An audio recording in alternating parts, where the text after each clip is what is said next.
Hello there, and welcome to my very first movie review on YouTube. As you probably know, No Time to Die was released a couple of days ago, and I just wanted to say something about it. I went to see it at the BFI IMAX in South Bank, London, and it was an incredible experience because I'd never seen an IMAX movie. It was such an immersive thing, and it was fantastic. Just a reminder that this is Daniel Craig's fifth and final episode in the James Bond franchise. It's no spoiler because everyone knows about it. I'll try to avoid as many spoilers as I can, also because it's a very short review, so I won't be able to go into details. So this is the plot. James Bond, who's now retired, he's no longer 007. He's enjoying his time with this girl, and they're traveling around Europe and places, and suddenly someone tries to kill him, and he'll go on to discover who this person is, blah blah blah blah.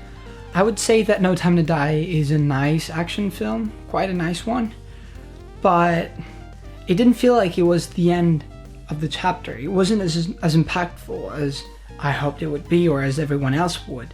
I don't think the majority of people are satisfied. The end is quite emotional, but still not as impactful as I hoped it would be, because again, after 5 films throughout 15 years, we would expect something big from this one. Instead, I would say, I haven't seen Quantum of Solace, but I would say that this is the worst Daniel Craig James Bond film. I've seen Casino Royale recently. I saw it with my housemates like 4 days ago. That was a very nice James Bond. This one had some issues, starting from the plot itself, quite stereotypical, but it's not only the plot, like every element of this action film is quite cliche based. The villain, first of all.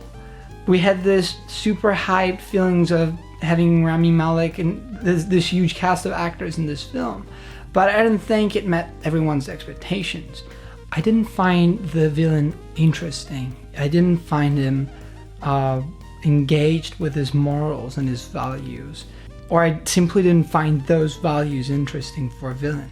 Hitchcock, he's the one who kind of initiated the espionage genre with his films, his action films, and he's goddamn right when he says that it's the villain that drives the story, because ultimately it's the villain that drives the main character, the hero, the protagonist. And in this case, our villain was weak, but I'd say in this case he was kind of weak because he was stereotypically written with the same elements of the average action movie villain. I guess another issue with this film is that it's 2 hours and 43 minutes long, but there are some kind of shortcuts and quick resolutions that didn't convince me. And that's probably because the writers were kind of lazy, like some plot twists or some sequences that were kind of predictable. Let's say something about the positive aspects of this film. I would say that it's a very nice action film because there are very nice action sequences that entertain you very well. Most of the people I've spoken to about this film were upset about the fact that Ana de Armas was on screen for only a few minutes. And I kind of get it because the film was very long, but at the same time, I understand it. I mean, her character has just been introduced to this world, and it makes sense for her to be mysterious and have that limited amount of time on screen. I'm confident, if you see the film, you'll feel the same way, I'm pretty sure, that something's coming up for her as well in this universe, in this James Bond franchise. The same thing for the other character, the MI6 agent that replaced James Bond. I'm pretty sure we'll see more of that character in future James Bond films, or whatever they'll be called. I know a bunch of people who've been dying to watch this film, and the fact that it's been postponed a few times because of COVID, the pandemic, and so on, I'm pretty sure there was a sense of hype in the audience, especially the James Bond fans, and that's why it probably didn't meet the audience's expectations. This film reminded me that my favorite James Bond is probably Sean Connery.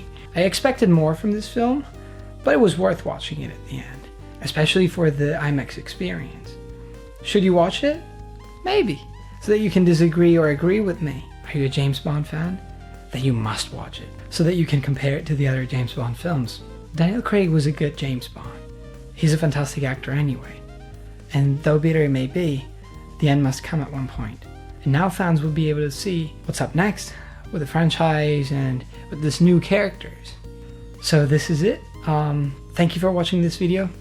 I hope you guys liked it, and please subscribe, like, comment. Let me know if you feel the same way about this film or if you completely disagree. And well, stay tuned for any upcoming videos or any other content on this channel. Ciao!